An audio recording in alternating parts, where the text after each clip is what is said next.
कौसल्या सुप्रजा रामपूर्वा सन्ध्या प्रवर्तते।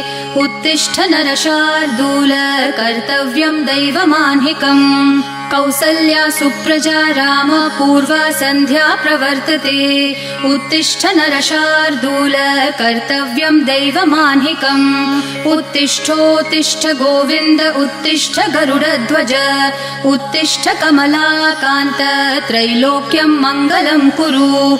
उत्तिष्ठोत्तिष्ठ गोविन्द उत्तिष्ठ गरुडध्वज। उत्तिष्ठ कमलाकान्त त्रैलोक्यं मङ्गलं कुरु। मातः समस्त जगतां मधुकैटभारेः वक्षो विहारिणि मनोहर दिव्यमूर्ते। श्रीस्वामिनि श्रितजनप्रियदानशीले श्रीवेङ्कटेश दयिते तव सुप्रभातम्। मातः समस्त जगतां मधुकैटभारेः वक्षो विहारिणि मनोहर दिव्यमूर्ते। श्रीस्वामिनि श्रितजनप्रियदानशीले श्रीवेङ्कटेश दयिते तव सुप्रभातम्। तव सुप्रभातमरविन्दलोचने भवतु प्रसन्नमुखचन्द्रमण्डले।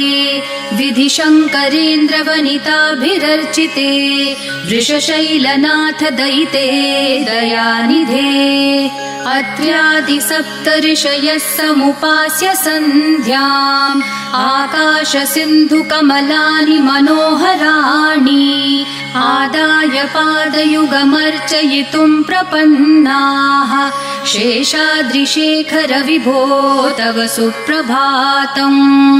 पञ्चाननाब्ज भव षण्मुखवासवाद्याः त्रैविक्रमादिचरितं विबुधास्तुवन्ति। भाषापतिः पठति वासरशुद्धिमारात्। शेषाद्रिशेखर विभो तव सुप्रभातम्। ईषत्प्रफुल्लसरसीरुहनारिकेलपूगद्रुमादिसुमनोहरपालिकानाम् आवाति मन्दमनिलः सह दिव्यगन्धैः।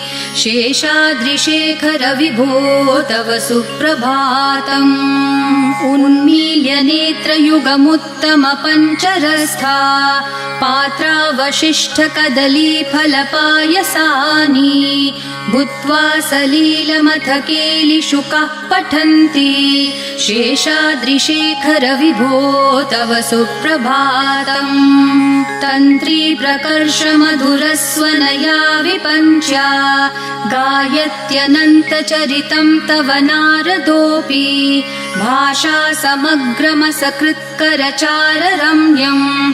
शेषाद्रिशेखर विभो तव सुप्रभातम्। भृङ्गावली च मकरन्दरसानुविद्धझनकारगीतनिनदैः सह सेवनाय निर्यात्युपान्तसरसी कमलोदरेभ्यः। शेषाद्रिशेखर विभो तव सुप्रभातम्। योषागणेन वरदग्निविमथ्यमाने घोषालयेषु दधिमन्थन तीव्रघोषाः।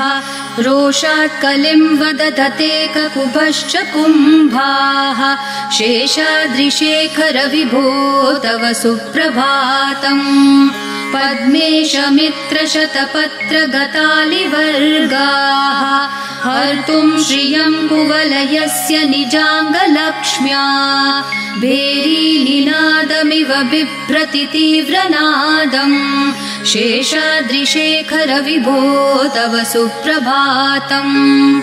श्रीमन्नभीष्टवरदाखिललोकबन्धो श्री श्रीनिवास जगदैकदयैकसिन्धो श्रीदेवतागृहभुजान्तर दिव्यमूर्ते श्रीवेङ्कटाचलपते तव सुप्रभातम्। श्रीमन्नभीष्टवरदाखिललोकबन्धो श्री श्रीनिवास जगदेकदयैकसिन्धो श्रीदेवतागृहभुजान्तरदिव्यमूर्ते श्रीवेङ्कटाचलपते तव सुप्रभातम्। श्रीस्वामी पुष्करिणिकाप्लवनिर्मलाङ्गाः श्रेयोर्थिनो हरविरिञ्च सनन्दनाद्याः द्वारे वसन्ति वरवेत्रहतोत्तमाङ्गाः श्रीवेङ्कटाचलपते तव सुप्रभातम्। श्रीशेषशैलगरुडाचलवेङ्कटाद्रिनारायणाद्रिवृषभाद्रिवृषाद्रिमुख्याम् आख्यां त्वदीयवसतेरनिशं वदन्ति श्रीवेङ्कटाचलपते तव सुप्रभातम्।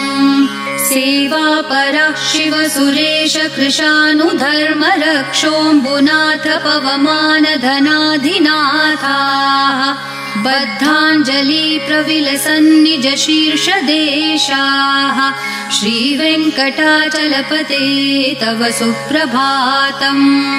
घाटेषु ते विहगराज मृगाधिराज नागाधिराज गजराज हयाधिराजाः स्वस्वाधिकारमहिमाधिकमर्थयन्ते श्रीवेङ्कटाचलपते तव सुप्रभातम्।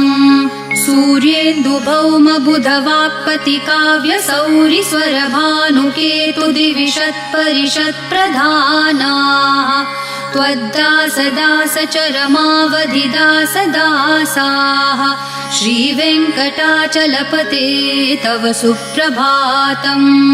त्वत्पादधूलिभरितस्फुरितोत्तमाङ्गाः स्वर्गापवर्गनिरपेक्षनिजान्तरङ्गाः कल्पागमाकलनयाकुलतां लभन्ते श्रीवेङ्कटाचलपते तव सुप्रभातम्। त्वद्गोपुराग्रशिखराणि निरीक्षमाणाः स्वर्गापवर्गपदवीं परमाश्रयन्तः मर्त्या मनुष्यभुवने मतिमाश्रयन्ते श्रीवेङ्कटाचलपते तव सुप्रभातम्। श्रीभूमिनायक दयादिगुणामृताब्धे देवाधिदेव जगदेक शरण्यमूर्ते श्रीमन् अनन्त गरुडादिभिरर्चिताङ्घ्रे श्रीवेङ्कटाचलपते तव सुप्रभातम्। श्रीपद्मनाभ पुरुषोत्तम वासुदेव वैकुण्ठमाधव जनार्दन चक्रपाणे श्रीवत्सचिह्न शरणागत पारिजात श्रीवेङ्कटाचलपते तव सुप्रभातम्। कन्दर्पदर्पहर सुन्दर दिव्यमूर्ते कान्ताकुचाम्बुरुह कुड्मललोल दृष्टे कल्याण निर्मल गुणाकर दिव्यकीर्ते श्रीवेङ्कटाचलपते तव सुप्रभातम्। मीनाकृते कमठकोल नृसिंहवर्णिन् स्वामिन् परश्वथ तपोधन रामचन्द्र शेषांश राम यदुनन्दन कल्किरूप श्रीवेङ्कटाचलपते तव सुप्रभातम्। एलालवङ्गधनसार सुगन्धितीर्थम् दिव्यं वियत्सरिति हेम घटेषु पूर्णम् धृत्वाद्यवैदिकशिखामणयः प्रहृष्टा तिष्ठन्ति वेङ्कटपते तव सुप्रभातम्। भास्वानुदेति विकचानि सरोरुहाणि सम्पूरयन्ति निनदैः ककुभो विहङ्गाः श्रीवैष्णवा सततमर्थितमङ्गलास्ते धामाश्रयन्ति तव वेङ्कट सुप्रभातम्। ब्रह्मादयः सुरवराः समहर्षयस्ते सन्तः सनन्दनमुखास्तव थ योगिवर्याः धामान्तिके तव हि मङ्गलवस्तुहस्ताः श्रीवेङ्कटाचलपते तव सुप्रभातम् लक्ष्मीनिवास निरवद्य गुणैकसिन्धो संसारसागर समुत्तरणैकसेतो वेदान्तवेद्य निज वैभव भक्त भोग्य श्रीवेङ्कटाचलपते तव सुप्रभातम् लक्ष्मीनिवास निरवद्य गुणैकसिन्धो संसारसागर समुत्तरणैकसेतो वेदान्तवेद्य निज वैभव भक्त भोग्य श्रीवेङ्कटाचलपते तव सुप्रभातम् इत्थं वृषाचलपतेरिह सुप्रभातम् ये मानवः प्रतिदिनं पठितुं प्रवृत्ताः तेषां प्रभातसमयस्मृतिरङ्गभाजां प्रज्ञां परार्थसुलभां परमां प्रसूते इत्थं वृषाचलपतेरिह सुप्रभातम् ये मानवः प्रतिदिनं पठितुं प्रवृत्ताः तेषां प्रभातसमयस्मृतिरङ्गभाजां प्रज्ञां परार्थसुलभां परमां प्रसूते कमलाकुचचोचुककुङ्कुमतो नियतारुणतातुलनीलतनो कमलायतलोचनलोकपते विजयी भव वेङ्कटशैलपते कमलाकुचचोचुककुङ्कुमतो नियतारुणतातुलनीलतनो कमलायतलोचनलोकपते विजयी भव वेङ्कटशैलपते सचतुर्मुख षण्मुख पञ्चमुख प्रमुखाखिल दैवतमौलिमणे शरणागतवत्सल सारनिधे परिपालय मां वृषशैलपते अतिवेलतया तव दुर्विषहै अनुवेलकृतैरपराधशतैः भरितं त्वरितं वृषशैलपते परया कृपया परिपाहि हरे अधिवेङ्कटशैलमुदारमते जनताभिमताधिकदानरतात् परदेवतया गदितान्नगमै कमलादयितान्न परं कलये कलवेणुरवावशगोपवधू शतकोटिवृतात् स्मरकोटिसमात् प्रतिवल्लविकाभिमतात् सुखदात् वसुदेवसुतान्न परं कलये अभिराम गुणाकर दाशरथे जगदेकधनुर्धर धीरमते रघुनायक राम रमेश विभो वरदो भवदेव दया जलदे अवनीतनया कमनीयकरं रजनीकर चारुमुखाम्बुरुहं रजनीचरराजतमो मिहिरं महनीयमहं रघुराममये सुमुखं सुहृदं सुलभं सुखदं स्वनुजं च सुखाय ममोघशरम् अपहाय रघुत्वहमन्यमहं न कथञ्चन कञ्चन जातु भजे विना वेङ्कटेशं न नाथो न नाथ सदा वेङ्कटेशं स्मरामि स्मरामि हरे वेङ्कटेश प्रसीद प्रसीद प्रियं वेङ्कटेश प्रयच्छ प्रयच्छ विना वेङ्कटेशं न नाथो न नाथ सदा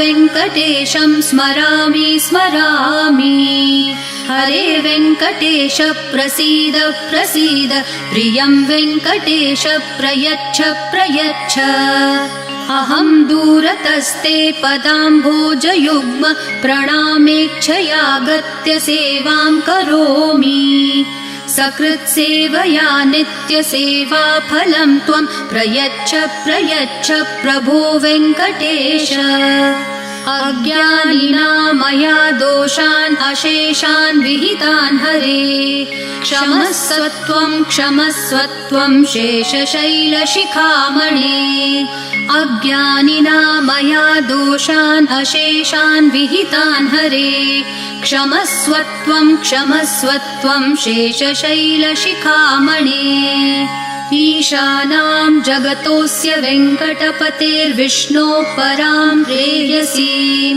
तद्वक्षस्थलनित्यवासरसिकां तच्छान्तिसंवर्धिनीं पद्मालङ्कृतपाणिपल्लवयुगां पद्मासनस्थां श्रियं वात्सल्यादिगुणोज्ज्वलां भगवतीं वन्दे जगन्मातरम् ईशानां जगतोऽस्य वेङ्कटपतेर्विष्णोः परां प्रेयसीं तद्वक्षस्थलनित्यवासरसिकां तच्छान्तिसंवर्धिनीं पद्मालङ्कृतपाणिपल्लवयुगां पद्मासनस्थां श्रियं वात्सल्यादिगुणोज्ज्वलां भगवतीं वन्दे जगन्मातरम् श्रीमान् कृपाजलनिधे कृतसर्वलोक सर्वज्ञ शक्तनतवत्सल सर्वशेषिन् स्वामिन् सुशील सुलभाश्रित पारिजात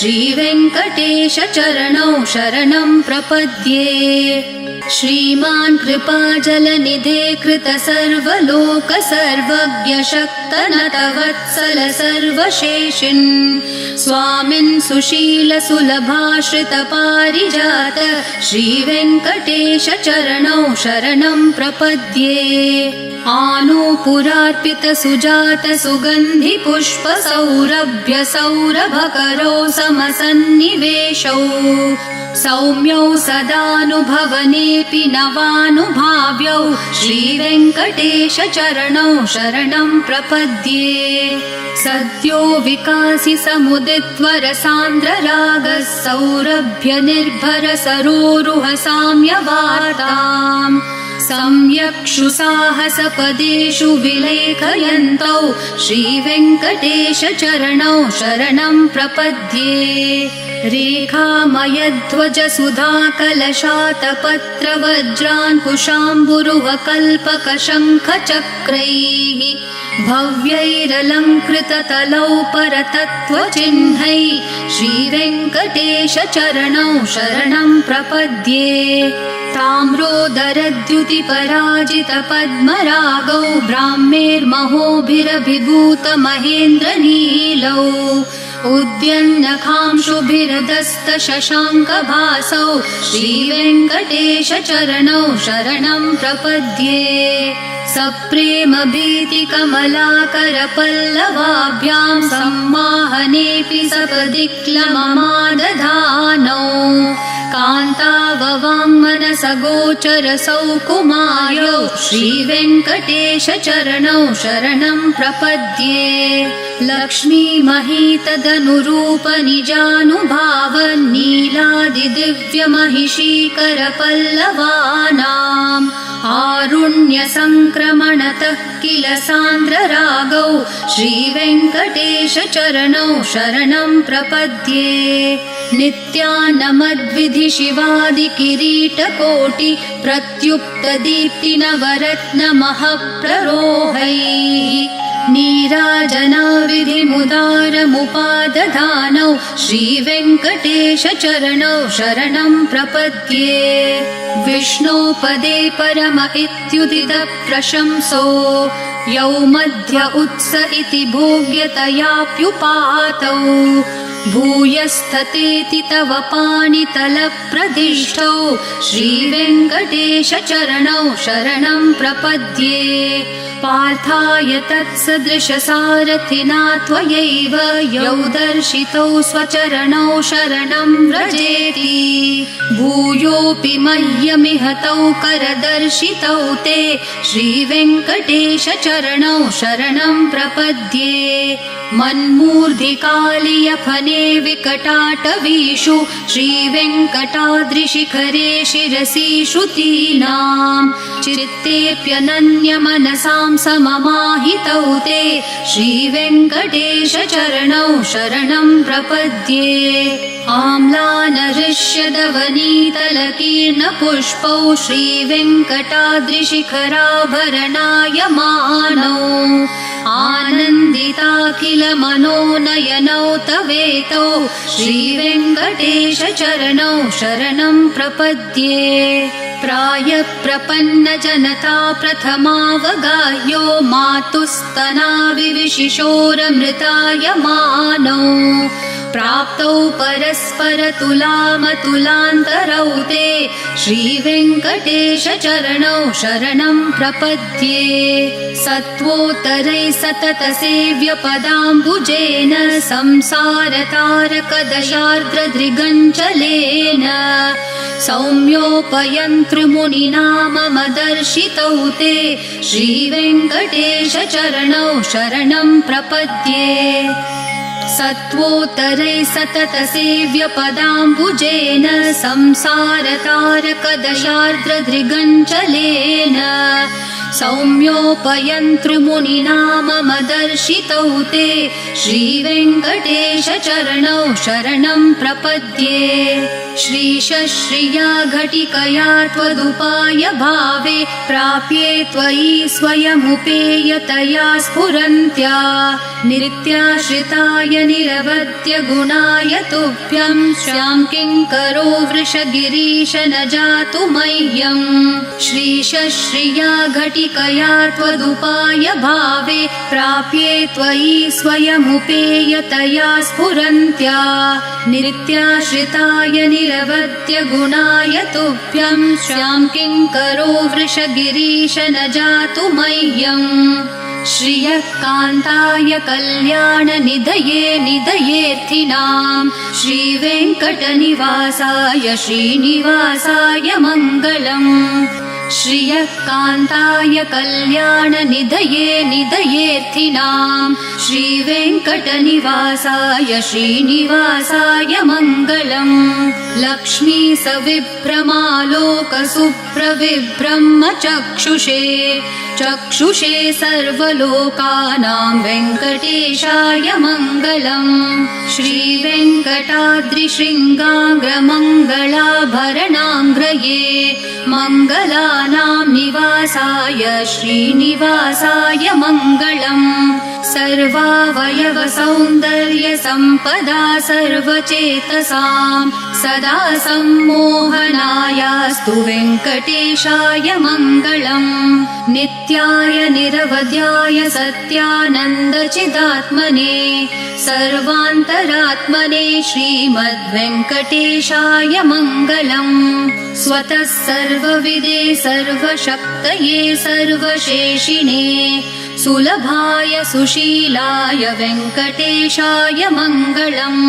परस्मै ब्रह्मणे पूर्णकामाय परमात्मने प्रयुञ्जे परतत्त्वाय वेङ्कटेशाय मङ्गलम् आकालतत्त्वमशान्तम् आत्मनामनुपश्यताम् अतृप्तामृतरूपाय वेङ्कटेशाय मङ्गलम् प्रायस्वचरणौ पुंसां शरण्यत्वेन पाणिना कृपया दिशते श्रीमद्वेङ्कटेशाय मङ्गलम् दयामृत्तरङ्गिन्यास्तरङ्गैरिव शीतलैः अपाङ्गैः सिञ्चते विश्वं वेङ्कटेशाय मङ्गलम् सद्भूषाम्बरहेतिनां सुषमावहमूर्तये सर्वार्तिशमनायास्तु वेङ्कटेशाय मङ्गलम् श्रीवैकुण्ठविरक्ताय स्वामि पुष्करिणीतटे